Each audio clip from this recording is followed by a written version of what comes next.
Ano nga ba ang posibilidad na itong si Norman Black ang eventually ay maging bagong Gilas head coach? Kung hindi niyo pa nababalitaan, itong si Norman Black daw ang ia-appoint ng Gilas bilang head coach sa darating na Southeast Asian Games. Siyempre dito sa Gilas campaign sa FIBA Asia ay si Tim Cone pa rin ang hahawak dyan hanggang matapos ang kampanya natin.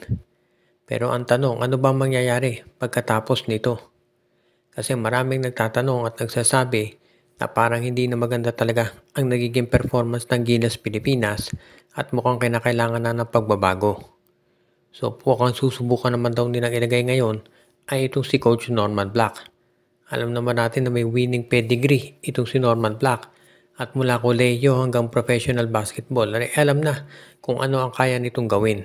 So ngayon, posible nga kaya na itong si Norman Black ang ipapalit naman dito kay Coach Tim Cone. Pero sabi nga nung iba, kahit sinong coach ang ilagay mo dyan, ay hindi rin mareresolba yung problema dahil ang problema naman ng Gilas talaga ay yung preparasyon nito. Hindi po pwede na once a week lamang magpa-practice yung mga players pagkatapos lalaban sa isang international tournament. So mukhang kinakailangan talaga ay matinding pagbabago dito sa ating national team. Kaya nga mukhang hindi lang coaching change ang kinakailangan dito, kung hindi yun mismong sistema ang babaguhin.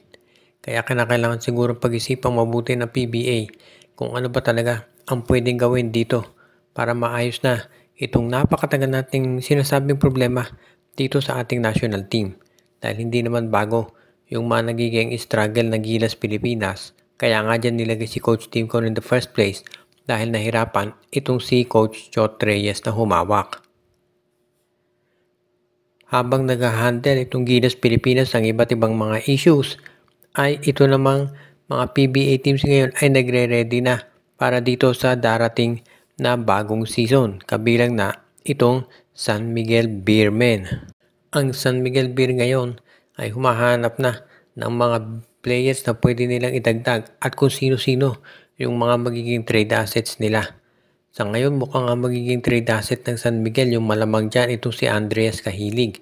Dahil itong si Cahilig ay hindi masyadong nagagamit ni Coach Leo Austria. Kaya nga baka mangyari dito, ito si Cahilig ang gamitin ng San Miguel na pang trade para makakuha ng player mula dito sa Terra Firma Jeep o kaya naman ay subukan dito sa mga independent teams katulad ng Phoenix Fuel Masters o kaya naman itong Converge Fiber Xers.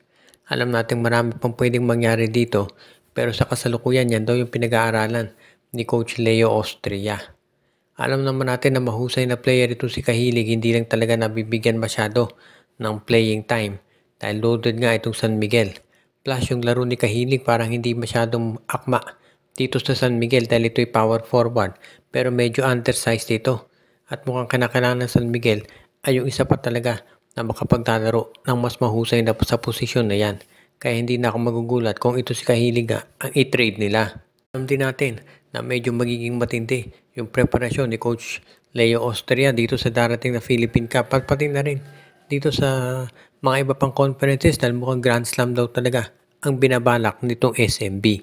So kung yan talaga ang plano ng SMB, kinakailangan matinding preparasyon yung kanilang gagawin para masigurado na ito'y kanilang ma-accomplish talaga dahil hindi naman magiging biro yung ganyang klase na goal. Itong namang Barangay Ginebra ay isa pang team na nagre-ready ngayon. Alam natin na posible na ang kunin daw ng Barangay Ginebra ngayon ay itong si Joshua Monson mula dito sa Northport Batang Pier. Dahil nga dito sa pagkawala ni Jamie Malonzo, maraming naniniwala na isa pang small forward o isang wingman ang kukunin ni Coach Tim Cone na pwede niyang magamit dito sa kanyang roster. At ito nga si Joshua Monson, mukhang yan ang pinakabagay ngayon. Alam natin na isa pang potential na pwedeng kunin ng Ginebra ay itong si Cade Flores. Actually, pwedeng yung dalawang nabanggit na players ay kunin nitong Barangay Ginebra. At yan ngayon ang kanilang binabalak. Siyempre, hindi muna mag-a-approve ng kung ano mang aksyon ang Barangay Ginebra hanggang wala pa itong si Coach Tim Cone. Dahil gusto nilang siguraduhin na pagdating ni Coach Tim Cone ay siyempre siya ang meron tinatawag na final call kung sino ang mga kukuning player ng Barangay Ginebra. At yan naman talaga ang magiging importante dito sa mga darating na araw. Yung pagbabago dito sa kanilang roster. Kahit sabihin pa natin na medyo okupado ngayon si Coach Team, sigurado na nasa isip na rin yan itong Barangay Ginebra at kung papaano sila magkakaroon ng panibago na sabihin natin pagpapalakas sa darating na season. Dahil gusto siyempre makabawi ni Coach Team dahil hindi nga maganda ang pinakita ng Ginebra dito sa nakaraang season ng PBA kung saan 2 beses sila nag-runner up sa finals at natalo sa San Miguel dito sa semis. Kaya posible nga na ito si Joshua Monson at si Kate Flores ang idadagdag dito sa roster ng Barangay Ginebra para na maging mas maganda yung tatakbuhin ng kanilang lineup dahil syempre hindi naman po pwede na hindi maganda palagi lalaroin ng Ginebra dahil napakataas ng expectation ng mga tao pagdating dito sa kanilang performance. At ang huli natin balita ngayon, totoo nga ba na ang PBA ay bumababa na ang mga ratings ngayon sa TV? Matagal nang alam ng mga fans na medyo mababa na yung attendance sa live crowd ng PBA. Nakikita naman ninyo yan na mababa talaga ako konti ang nanonood dito sa PBA unless naglalaro ang Ginebra o di kaya naman ay finals na.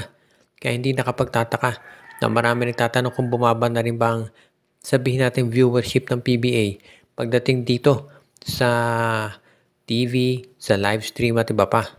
Well, hindi na ako magugulat kung ganyan talaga nangyari. At alam naman natin na marami na rin mga ibang competition ngayon ng PBA. Hindi katulad dati nung late 80s at yung early 90s. Yung tinatawag na glory years talaga ng PBA. Kaya nga ngayon pwede nating makita talaga kung ano ang gagawin ng PBA para ma-improve yung kanilang produkto. Siyempre, iba na panahon ngayon, marami nang pwedeng makasabay ang PBA pagdating dito sa pagpaprovide ng entertainment. Kaya hindi na ako magtataka kung medyo nag-i-struggle na nga itong PBA. Pero ganun pa man, kumpiyansa si Commissioner Willie Marcial na magiging maganda pa rin ang takbo ng liga at umaasa sila na magpapatuloy ito. Of course, ang isa sa mga problema ngayon ng PBA ay yung pag-alis ng mga top talents nila papunta dito sa ibayong dagat, sa Japan B-League, sa Korean Basketball League at iba pa. At isa yan dito sa mga kinakailangan i-address talaga ng PBA. Na siyempre, alam naman natin global na basketball ngayon. Pero gusto rin nila siyempre proteksyonan yung kanilang liga para naman ma-ensure na hindi na lang basta-basta aalis yung mga players at maiiwanan yung kanilang mga mother teams. Kaya nga yan ngayon, yung sabihin natin na pinupuntirya at talagang pinag-uusapan ng Board of Governors para masiguro na yung long-term success ng PBA ay mangyayari pa rin. Dahil syempre, bilang mga members ng PBA, yan talaga ang kanilang number 1 na goal mangyari. Binabati muna natin ang ating mga taga-subaybay katulad ni RG Bueno at Dalina family, Ireneo Salangsang, si Dexter Domer, si Enju, Katsakino Dukusin, Josh Magiraya Espejo at Rosales family, si Katsakino Dukusin, si Malyari Mascarinas, Dalmacio de Guzman, Anthony Alon at iba pa.